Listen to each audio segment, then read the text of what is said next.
Hola, mi nombre es Estefanía Leiston, soy muralista y pinto murales con el seudónimo de Steffi.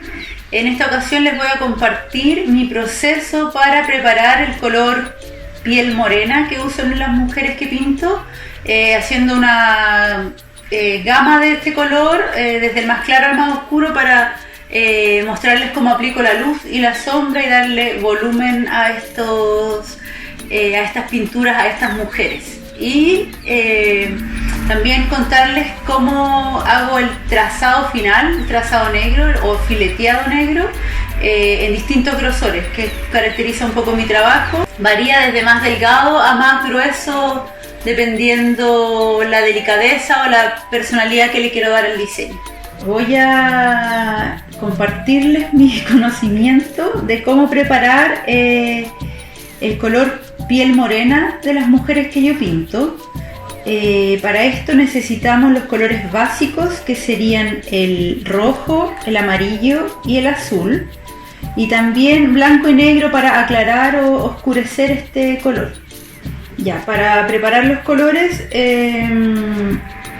se necesitan recipientes, y yo recomiendo siempre reciclar, reutilizar lo que más se pueda. Estos plásticos son típicos de fruta o de ensalada, pero también pueden utilizar una botella y partirla por la mitad, o lo que esté a su alcance. Mientras más reciclemos es mejor. Por ejemplo, para el agua o para limpiar los pinceles, yo estoy reciclando un frasco de vidrio, entonces el reciclaje es lo mejor.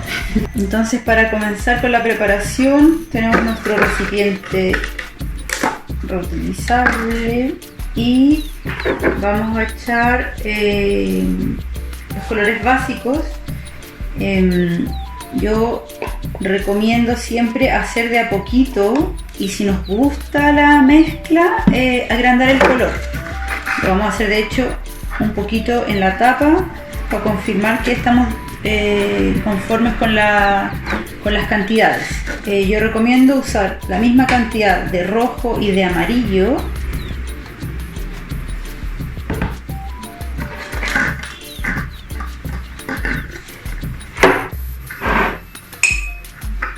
Comenzamos a mezclar estos dos inicialmente.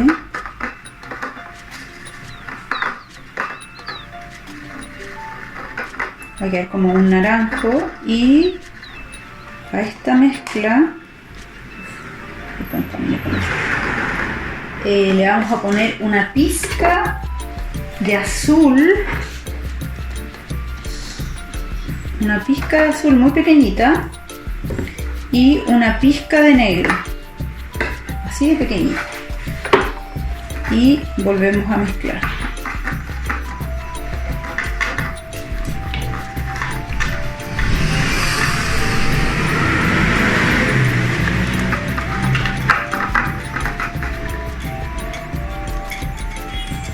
Entonces ahí nos vamos acercando al color que queremos. Todavía sigue muy naranjo, entonces se le puede seguir echando azul, pero muy poquitas cantidades, porque el azul es muy intenso. No sé, si uno se pasa, ya como que echa a perder el color. Entonces, como tener paciencia y ir haciendo de a poquito el color es como mi consejo. Son dos cantidades iguales de amarillo y rojo, y una pizquita de azul y negro.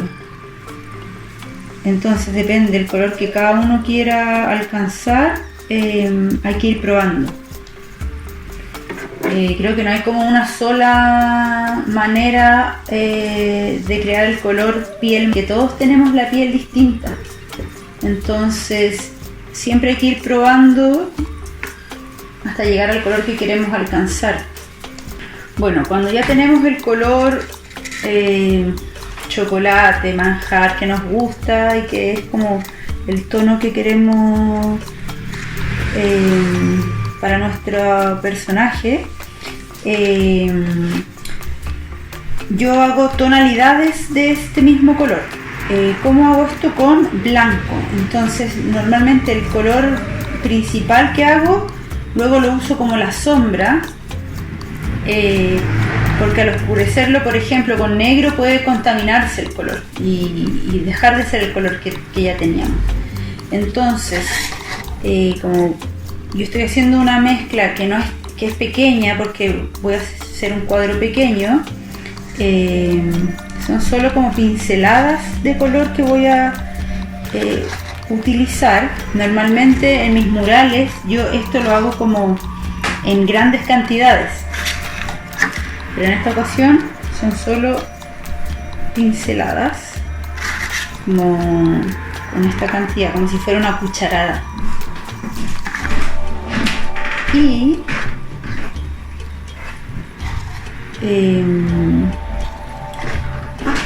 entonces la idea de esta separación es, por ejemplo, como para graficarlo, como que aquí hubiese echado una cucharadita, en este hay 2 cucharaditas y en este quedan 3 cucharaditas. Cuando lo hago en murales a veces es 1 litro, 2 litros, 3 litros. Esa es como la proporción.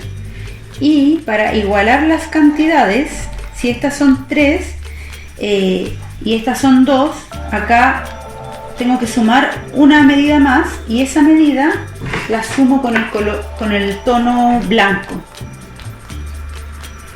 Entonces, blanco.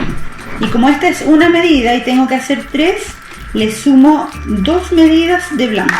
Entonces la idea es igualar la cantidad, pero vamos a tener como una diferencia en tonalidades. Una mezcla va a ser mucho más clara, que va a ser la luz. Una mezcla va a ser media, que va a ser el tono medio. Y la mezcla original va a ser la sombra en este caso. El blanco, depende a veces la marca, tiene distinta capacidad de cubrir. Entonces, a veces también hay que ir con cuidado con el blanco, como en la mezcla anterior, que yo decía que hay que ir con cuidado con el azul. También el blanco es un tono que es bien potente cuando hace una mezcla de color. Entonces, si es que se te pasa la mano, a veces es más difícil recuperar como el camino al tono que queríamos alcanzar. Ya, entonces cuando yo ya tengo estas mezclas de colores, lo que hago es, por ejemplo, en otro plástico que tengo por acá,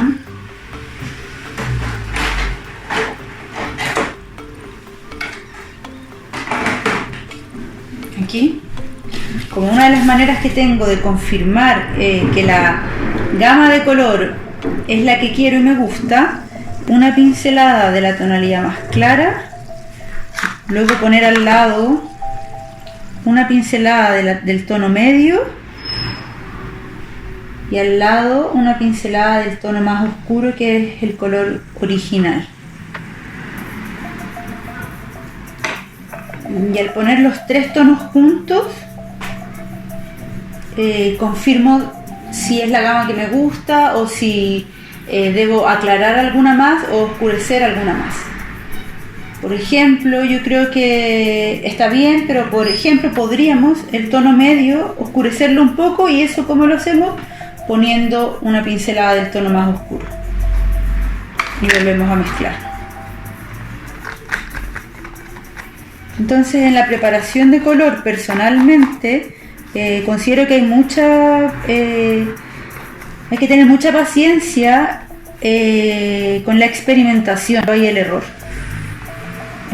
Preparar colores no me parece algo tan sencillo, entonces hay que entender que uno puede demorarse o que puede equivocarse, pero nunca eso no es un problema, como que no cuesta nada intentarlo de nuevo hasta lograr el color que más nos guste para nuestro trabajo. Entonces, yo voy a hacer un ejemplo pintando un rostro de una mujer y les voy a enseñar un poco cómo yo lo hago.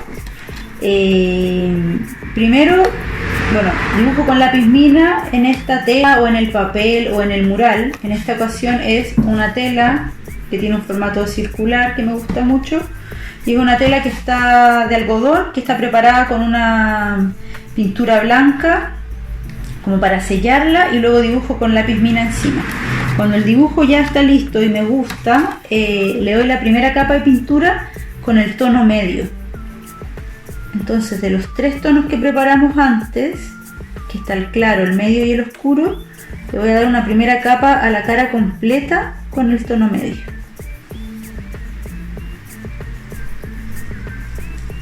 Uso un pincel de paleta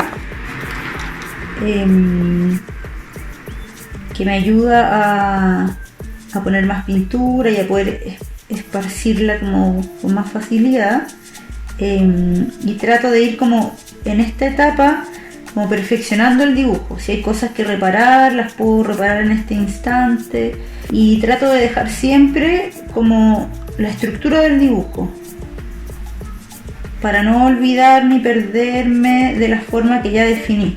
Entonces, por ejemplo, aquí bordeo la boca,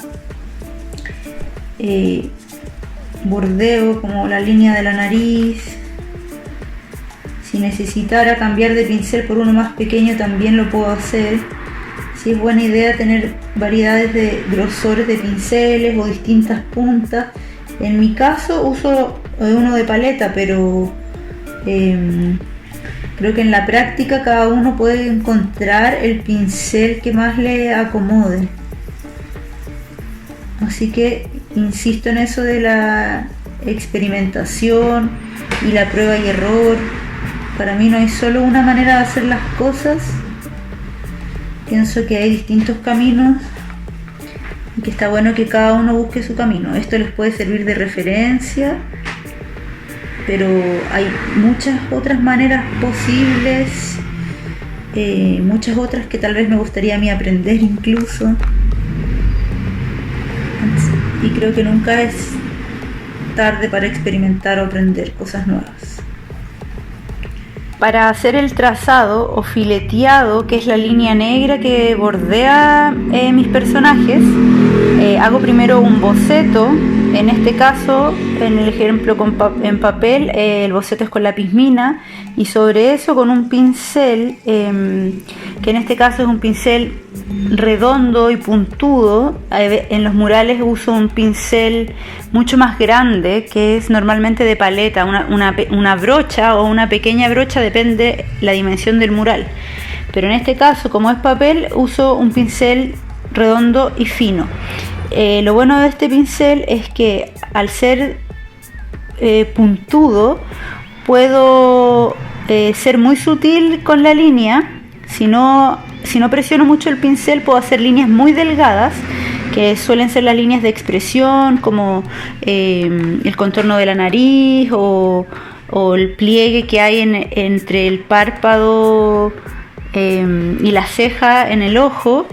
Pero por ejemplo en los contornos el pincel lo presiono mucho más para que me dé una línea más gruesa. En un mural, por ejemplo, usaría en facciones de la cara, por ejemplo, un grosor de brocha, y en el contorno de esta misma cara podría usar 2 o 3 grosores de brocha. Depende como la expresión que le quiera dar al personaje. Es el juego que hago con los grosores de la línea negra. Eso es como algo que caracteriza mi trabajo: líneas delgadas, medianas y más gruesas.